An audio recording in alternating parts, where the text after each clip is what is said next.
노영민 고래고기 하품하는 소리. 청와대 첩보문건 누가 만들었나? 황교안 대표의 단식은 중단되었지만 새벽당 박결 대표의 단식은 청와대 앞 분수대 앞에서 북악산에서 불어오는 찬바람을 맞으며 여전히 진행 중입니다. 많은 국민들은 박결 대표의 단식에 대한 우국 충정을 격려하고 성원하지만 이제 단식을 중단하고 우선 건강부터 추스려야 한다는 목소리도 많습니다. 존경하는 박결 대표님, 이제 단식을 부디 거두어 주실 것을 정중히 요청합니다. 자유한국당은 29일 선거법 자질 카드로 본회의부터 필리버스터 무제한 토론에 돌입하기로 결정했습니다. 나경원 원내대표는 이날 국회에서 열린 의원총회 후 기자들과 만나 필리버스터를 신청했다라고 말했습니다. 29일 국회에 따르면 한국당이 필리버스터로 신청한 안건은 약 200건입니다. 한국당은 의원 1인당 필리버스터 시간으로 4시간가량을 할당했습니다. 첫 타자는 주호영 의원으로 정했습니다. 발언 시간을 환산하면 필리버스터는 약 800시간 진행할 수 있습니다.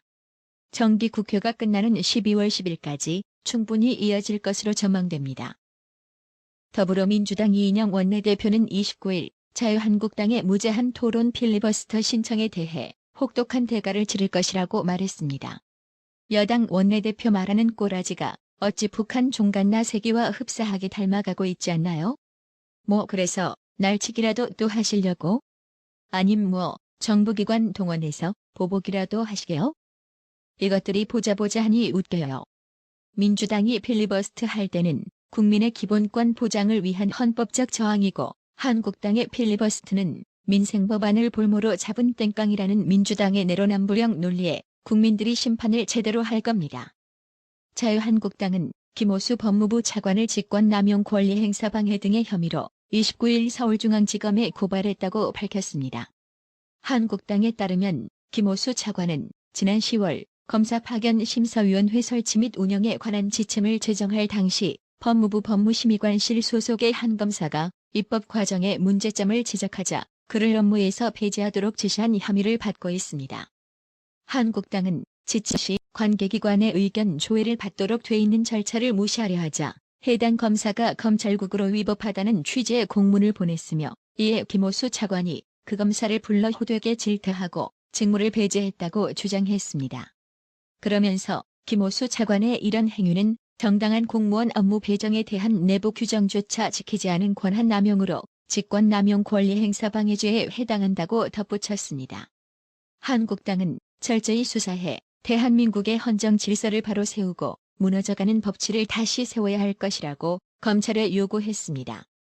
정교제 주필은 28일 펜앤마이크 저녁 방송에서 문재인과 송철호와의 관계를 알 수 있는 과거 2014년 선거 지원 유세 사진을 공개했습니다. 당시 문재인은 민주당 소속으로 송철호 무소속 후보 선거 지원 유세를 했습니다. 이 정도면 보통 관계는 아닌 것 같습니다. 노영민 대통령 비서실장은 29일 국회 운영위원회 전체 회의에서 금품 수수 혐의로 구속된 유재수 전 부산시 경제부시장에 대해 청와대 내부에서 감찰을 무마했다는 의혹을 부인했습니다. 노영민 실장은 당시 수사권이 없는 민정수석실에서 제한된 범위 내에서 조사한 이후에 일정 정도의 문제점을 확인하고 인사조치하는 수준에서 정리하는 것으로 정무적 판단을 했다라고 들었다며 그 이외의 구체적인 사안에 대해서는 수사 중인 사안에 대해서 언급하는 것이 적절치 않다고 판단하고 있다고 말했습니다. 또 박형철 청와대 반부패 비서관이 검찰에서 최근 진술했다는 내용은 전혀 모른다고 말했는데요. 앞서 박형철 비서관이 검찰에서 조국 전 법무부 장관이 민정수석 재직 시절 유 전 부시장에 대한 감찰 중단을 결정했다고 진술한 것으로 전해지면서 의혹에 불이 붙었습니다. 노영민 대통령 비서실장은 김기현 전 울산시장 청와대 하명 수사 논란과 관련 경찰로부터 관련 수사 상황을 보고받았다는 사실을 인정했습니다. 노영민 비서실장은 경찰의 청와대 보고를 통상적으로 이루어지는 업무 절차에 따른 것이라고 설명했습니다. 노영민 비서실장은 경찰의 9차례 청와대 보고는 어느 부서에서 받았냐는 자유한국당 곽상도 의원의 질의에 반부패 비서관실에서 보고받았다고 답했습니다. 당초 곽상도 의원이 경찰이 김기현 전 시장 수사 상황을 압수수색 직전에 9차례 보고했다고 하는데 어디서 받았나라고 묻자 노영민 비서실장은 압수수색 직전에 9번 보고받은 적 없다고 부인했습니다. 이어 곽상도 의원이 압수수색 직전에 1번, 이후 8번 총 9번 어디서 보고받았나라고 재차게 묻자 노영민 비서실장은 반부패 비서관실이라고 답했습니다. 노영민 비서실장의 통상적인 절차 주장에 한 네티즌은 이게 통상적인 절차라면 정말 심각한 거 아닌가? 법도 잘 모르니 자기들이 지금 무슨 잘못을 저지르는 것도 모르는 것으로 이해된다. 이런 경우가 비일비재한 거라면 진짜 엄청난 애라고 힐난했습니다. 그렇습니다. 노영민 비서실장 주장대로라면 앞으로 야당 탄압하기 아주 쉽겠어요. 누군가에게 첩보 올리게 해놓고 그걸 경찰에 전달하기만 하면 되니까요. 그럼 그 나머지는 정권의 중견, 경찰이 알아서 하겠지요. 29일 국회 운영위원회 전체 회의에 출석한 노영민의 최고 걸작 답변은 고래고기였습니다.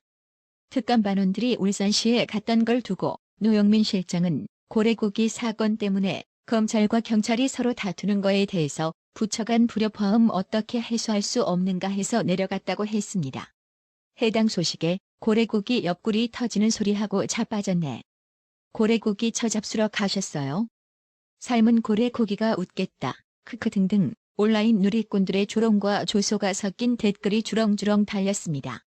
이 사건에서 주목할 점은 검찰은 경찰청에서 울산경찰청으로 이첩된 첩보가 일반 민원인이 쓰기엔 너무나 자세했던 점, 보고서 형식을 띠고 있었던 점 등을 근거로 김 전 시장에 대한 경찰 수사의 정치적 의도를 의심했습니다. 황운하 당시 울산경찰청장, 현대전 경찰청장이 해당 첩보를 토대로 김 전 시장 주변을 수사하며 일기 수사팀을 교체한 것도 검찰의 의심을 샀습니다. 당시 황 청장이 새로 수사팀에 영입한 경찰관 B씨는 건설업자 A씨에게 수사 기밀을 누설한 혐의로 울산지검의 수사를 받고 구속된 상태입니다. 당시 초기 수사를 맡았던 울산지검 관계자들은 첩보를 전달했다는 백원호 전 민정비서관이 첩보 원본을 공개하라고 했지만 실제 원본을 본다면 검찰이 수사를 할 수밖에 없었다는 사실을 알게 될 것이라 말했습니다. 청와대는 명예 제보자가 민정수석실에 보낸 첩보였다는 입장이지만 검찰은 첩보의 생산 주체가 누구이며 어떤 경로로 청와대에 전달됐는지 확인해야 한다고 했습니다. 검찰이 지난해 6.13 지방선거를 앞두고 이뤄진 경찰의 김기현 전 울산시장 수사가 청와대 화달 첩보로 시작된 사실을 올해 5월에서 7월경 확인한 뒤 특검으로 갈 가능성이 높은 사안이라 판단했던 것으로 전해졌습니다. 해당 첩보의 경찰 이첩 과정에 문제가 없었다는 청와대와 경찰의 해명과 달리 청와대 선거 개입 의혹 규명이 필요한 중대 사안이라 판단했던 것입니다. 검찰은 해당 수사를 개시한 후 당시 조국 청와대 민정수석이 법무부 장관으로 내정되자 특검이 아니라면 현 정부에선 수사가 쉽지 않을 수도 있다는 우려도 내부적으로 제기했던 것으로 전해졌습니다. 실제 울산지검 공공수사부는 지난 5월부터 시작된 수사에서 울산경찰청 관계자들의 출석 거부와 법원에 있던 영장 기각으로 어려움을 겪었습니다. 울산지검은 결국 압수수색이 아닌 질의와 공문 요청 형식을 통해 김 전 시장의 첩보가 청와대에서 경찰청으로 전달된 사실을 확인할 수 있었습니다. 검찰은 지난 10월 조국이가 비리 의혹으로 법무장관직을 사퇴하고 유재수 전 부산시 부시장에 대한 청와대 민정수석실의 감찰 무마 수사가 본격화된 뒤에야 이번 사건과 관련한 의미 있는 진술을 확보하고 서울중앙지검 공공수사 2부에 재배당한 상태입니다. 백원우 전 민정비서관은 들어온 첩보를 단순히 전달했을 뿐이라고 주장하고 있는데 검찰은 그와 상반되는 정황을 포착했습니다. 백원우 전 비서관이 김기현 전 시장 관련 첩보만 따로 보고서 형태로 건넸다는 진술을 확보한 것으로 알려졌습니다. 최근 검찰 조사를 받은 박형철 청와대 반부패 비서관은 첩보를 건네받은 상황에 대해 구체적으로 진술했습니다. 박형철 비서관은 검찰에서 김기현 전 울산시장 관련 문건만 백원우 당시 민정비서관에게 직접 건네받았다고 진술한 걸로 알려졌습니다. 다른 첩보와 섞이지 않고 오직 김 전 시장 관련 문건만 별도로 전달받았다는 겁니다. 울산시장 관련 사건만 특정해서 전달한 건 아닐 것이라는 백원우 전 민정비서관의 해명과는 차이가 있습니다. 백 전 비서관이 박 비서관에게 전달한 문건은 보고서 양식으로 정리된 형태였던 걸로 전해졌습니다. 우편으로 접수된 첩보를 가공하지 않고 반부패 비서관실에 넘겼다는 청와대 관계자의 설명과도 역시 거리가 있습니다. 검찰은 이에 따라 울산시장 관련 첩보 전달이 단순한 첩보 이첩이 아니라 다른 의도가 있었던 건 아닌지 의심하고 있습니다. 검찰은 특히 백 전 비서관이 박 비서관에게 전달한 첩보가 어떤 경위로 생성됐는지를 밝히는 게 이번 수사의 핵심으로 보고 있습니다.